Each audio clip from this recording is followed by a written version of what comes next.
Bonjour à tous, c'est Chrissy, avec un matériel absolument moisi, mais je m'excuse, mais je fais avec ce que je peux.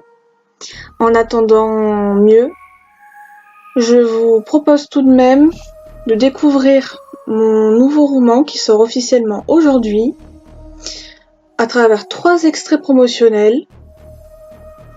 Et si vous, à la fin, vous êtes convaincu parce que vous avez entendu, je vous mettrai le lien dans la description pour le commander. Tout d'abord, un petit rappel du résumé. C'est la guerre. La crème fraîche et la sauce tomate s'affrontent, menées par leurs leaders, Dark Roquefort, Dark Gruyère et Maître Tomate, pour prendre le contrôle du four à pizza. Qui, des ténèbres ou des chevaliers Aïe, aura ainsi le pouvoir politique absolu?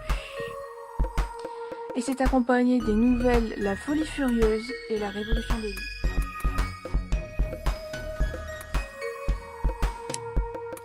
Il n'y a pas si longtemps, dans une pizzeria pas si lointaine.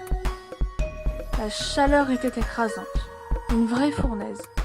Elle était pourtant nécessaire à la métamorphose ultime des ingrédients qui avaient tous pour ambition de s'unir pour faire partie intégrante de la pizza. La brûlure du feu était le prix à payer, le sacrifice librement consenti.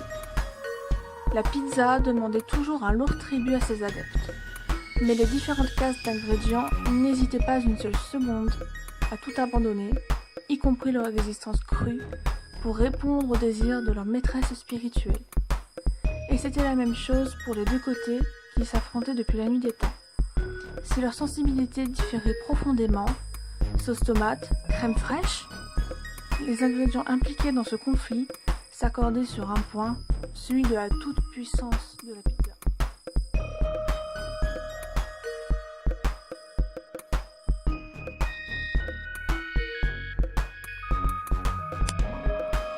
C'était une belle journée du mois de juin. Dans ce lycée, si l'on s'en tenait à regarder l'ambiance dans les couloirs, tout pouvait sembler normal. Pourtant, dans certaines salles de classe, les cours prenaient des tournures bizarres. Prenons l'exemple d'un cours d'espagnol qui, bien qu'il commençât d'une manière à peu près normale, termina en une effroyable catastrophe.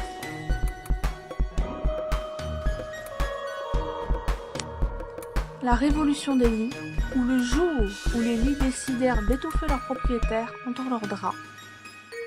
L'attaque s'était révélée brutale, soudaine, nocturne. En tout cas, dans les régions du monde non exposées au soleil à cette heure-là.